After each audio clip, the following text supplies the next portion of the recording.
नमस्कार, मैं वाईडी बाजपेयी आईएएस पाठशाला ऑनलाइन क्लासेस में आपका स्वागत करते हैं। आज हम लोग पॉलिटी की क्लासेस करेंगे। पॉलिटी की क्लासेस में पिछले क्लासेस में जो हमने पढ़ा था उसी के क्रम में आज हम लोग चर्चा करेंगे अविश्वास प्रस्ताव। अविश्वास प्रस्ताव संसदीय शासन प्रणाली में बहुत ही महत्वपूर्ण एक प्रस्ताव है जो कार्यपालिका पर नियंत्रण स्थापित करने के लिए महत्वपूर्ण रोल अदा करता है। तो अविश्वास प्रस्ताव होता क्या है? तो सबसे पहले आप एक चीज समझ लीजिए कि जब हम लोगों ने पढ़ा था संविधान में एक अनुच्छेद है 75, उसके तहत ये कहा गया है कि मंत्रिपरिषद सामूहिक तौर पर लोकसभा के प्रति उत्तरदायी होती है। अनुच्छेद 75 के 3 में मंत्रिपरिषद सामूहिक तौर पर किसके प्रति उत्तरदायी होती? लोकसभा के प्रति। मतलब लोकसभा का जब तक विश्वास मंत्रिपरिषद को प्राप्त है तब तक मंत्रिपरिषद अपने अस्तित्व में बनी रहेगी, अन्यथा नहीं। तो यहाँ पर उसी के तहत यह एक विश्वास की व्यवस्था है। अगर विपक्ष को ये लगता है कि शासन में जो इस समय रूलिंग पार्टी है उसका बहुमत नहीं है, या वो पार्टी इस समय अल्पमत में आ चुकी है, या उसके किसी कार्य विशेष के प्रति संसद को लगता है कि वह उसके सरकार के कार्यों से संतुष्ट नहीं है, तो वह उसके प्रति अविश्वास व्यक्त करता है। और इस अविश्वास के क्रम में संसद में एक प्रस्ताव लाया जाता है। ठीक है, संसद में विपक्ष के द्वारा लाए गए ऐसे प्रस्ताव को जिसमें मंत्रिपरिषद के खिलाफ अविश्वास की चर्चा की जाती है कि हमें सरकार पर भरोसा नहीं है या मंत्रिपरिषद पर भरोसा नहीं, ऐसे प्रस्ताव को हम अविश्वास प्रस्ताव कहते हैं। अविश्वास प्रस्ताव संसद की जो कार्य संचालन नियमावली है उसके 198(1) से लेकर के 198(5) तक में नियमों में वर्णित है। तो ये आप देखेंगे 198 नियम के तहत संसद की कार्यपालिका के नियम 198 के तहत अविश्वास प्रस्ताव लाया जाता है। इसमें व्यवस्था है क्या? आप देखेंगे, ये मैं कई बार बता चुका हूं। जैसे सपोज करते हैं यहाँ पर क्या है, स्पीकर बैठते हैं और इधर यहाँ पर आप देखेंगे ऐसे लोकसभा होती है। तो इस लोकसभा के सारे सदस्य, कुछ लोग इधर बैठते हैं, कुछ विपक्ष इस साइड बैठते हैं, कुछ सत्ता पक्ष के लोग इधर बैठते हैं। यहाँ पर सारे सदस्य बैठते हैं।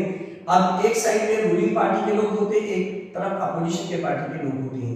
अविश्वास प्रस्ताव लाया कैसे जाता है? यदि विपक्ष को सरकार पर भरोसा नहीं है तो क्या करती है, लोकसभा सचिवालय को यानी कि लोकसभा अध्यक्ष को एक सूचना देती है, और लोकसभा अध्यक्ष को जो सूचना देगी उस सूचना के तहत उसके खिलाफ अविश्वास प्रस्ताव लाया जाता है। अब इसमें सूचना जिस दिन की दी जाएगी वह सुबह 10 बजे तक सूचना दी जाएगी। अगर 10 बजे के बाद सूचना दी जाती है तो उसे अगले दिन के हिसाब से काउंट किया जाता है कि सूचना कल प्राप्त हुई।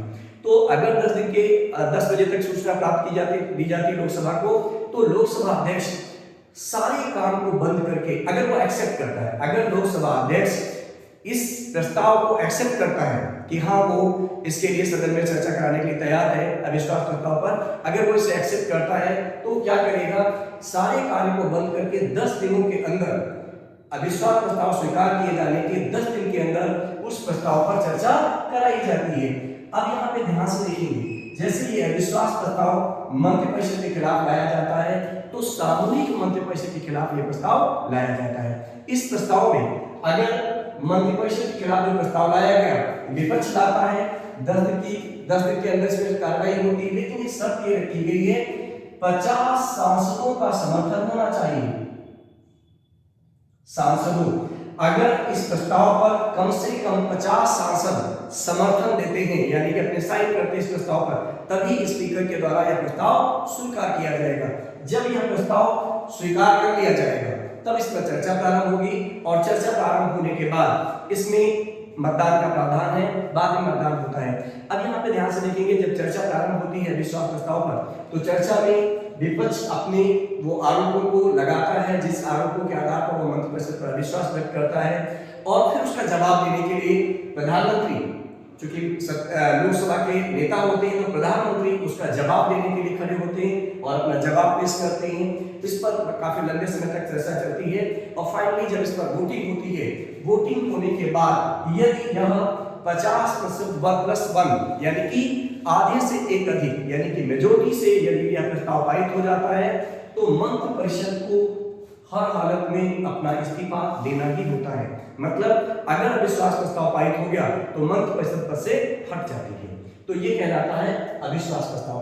अविश्वास प्रस्ताव अगर आप देखें तो मैंने कहा विपक्ष के द्वारा लाया जाता है और लोकसभा अध्यक्ष अगर इसे स्वीकार करते हैं तो 10 दिन के अंदर इस पर चर्चा प्रारंभ की जाती है और यह अविश्वास प्रस्ताव नियम नंबर 198 के तहत, लोकसभा के नियम 198 के तहत लाया जाता है। अगर ये पारित हो जाएगा तो मंत्रिपरिषद अपने पद से हट जाएगी। ये है अविश्वास प्रस्ताव। अब आप यहाँ पे ध्यान से देखेंगे अविश्वास प्रस्ताव का थोड़ा सा हम लोग इतिहास में बात करते हैं। जो क्वेश्चन पूछे जाते हैं कि भारत में सबसे पहली बार अविश्वास प्रस्ताव कौन लाया था, किसके खिलाफ लाया गया, कौन कौन सी सरकारों के खिलाफ अविश्वास प्रस्ताव लाए गए और अब तक कितनी बार अविश्वास प्रस्ताव लाए गए। अगर हम देखें तो भारतीय संसदीय इतिहास में अभी तक 27 बार अविश्वास प्रस्ताव लाए जा चुके हैं। अब यहाँ पे मैंने लिख दिया है कुछ पॉइंट्स जो आप यहाँ पे देख सकते हैं, स्क्रीनशॉट ले सकते हैं। अब तक कुल 27 बार अविश्वास प्रस्ताव लाए जा चुके हैं और 27वां अविश्वास प्रस्ताव माननीय वर्तमान प्रधानमंत्री नरेंद्र मोदी के खिलाफ लाया गया था।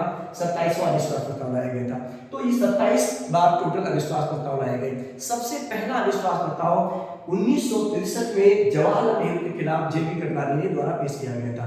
1963 में जेबी कृपलानी ने जवाहरलाल नेहरू के खिलाफ पहला अविश्वास प्रस्ताव पेश किया था। ये क्वेश्चन पूछा जाता है। अगला क्वेश्चन ये भी पूछा जा सकता है कि अब तक सबसे अधिक बार अविश्वास प्रस्ताव किसके खिलाफ पेश किया गया। तो भारतीय राज्य व्यवस्था में अगर देखें तो अब तक सबसे अधिक बार जो अविश्वास प्रस्ताव है इंदिरा गांधी के खिलाफ पेश किया गया है। 15 बार अविश्वास प्रस्ताव लाया जा चुका है इंदिरा गांधी के खिलाफ। इसके बाद और हाँ ये भी क्वेश्चन बन सकता है कि सबसे ज्यादा अविश्वास प्रस्ताव लाया कौन है। तो सबसे ज्यादा बार अविश्वास प्रस्ताव माकपा के नेता थे ज्योतिर्मय बसु। ज्योतिर्मय बसु ने 4 बार अविश्वास प्रस्ताव पेश किए हैं। तो इन्होंने अकेले व्यक्ति थे जिन्होंने सबसे ज्यादा बार अविश्वास प्रस्ताव पेश किए। अब इसके बाद आगे आप देखेंगे भारत में और अविश्वास प्रस्ताव। ये जो जवाहरलाल नेहरू के खिलाफ अविश्वास प्रस्ताव लाया गया था 1963 में, यह अविश्वास प्रस्ताव के पक्ष में मात्र 62 वोट पड़े थे और बाकी सारे इससे विपक्ष में थे, इसलिए यह प्रस्ताव पारित नहीं हो सका था। इसके बाद सबसे पहली बार अविश्वास प्रस्ताव पारित होता है मोरारजी देसाई के खिलाफ 1978 में। 1978 में मोरारजी देसाई के खिलाफ पहली बार अविश्वास प्रस्ताव पारित हो जाता है और इनकी सरकार गिर जाती है। इसके बाद आप देखेंगे 1989 में वीपी सिंह के खिलाफ अविश्वास प्रस्ताव लाया जाता है, पारित हो जाता है, सरकार गिर जाती है। 1997 में एसडी देवगौड़ा के खिलाफ लाया जाता है। 1999 में आईके गुजरात के खिलाफ अविश्वास प्रस्ताव लाया जाता है, इनकी भी सरकार गिरती है। तो इस तरीके से कई सरकारें अविश्वास प्रस्ताव में फेल हुई, जो नहीं बचा पाई सरकारें। और यहाँ पर देखेंगे अगर आप देखें जो अविश्वास प्रस्ताव पर चर्चा शुरू करता है स्पीकर शुरू करेगा तभी जब वह इस बात से संतुष्ट होगा कि हाँ वह अविश्वास प्रस्ताव पर उसे विचार के लिए एक्सेप्ट करना है, ठीक है, और पर्याप्त उसे लगता है कि संभावना है। तो ये अविश्वास प्रस्ताव के बारे में हम लोगों ने बात की।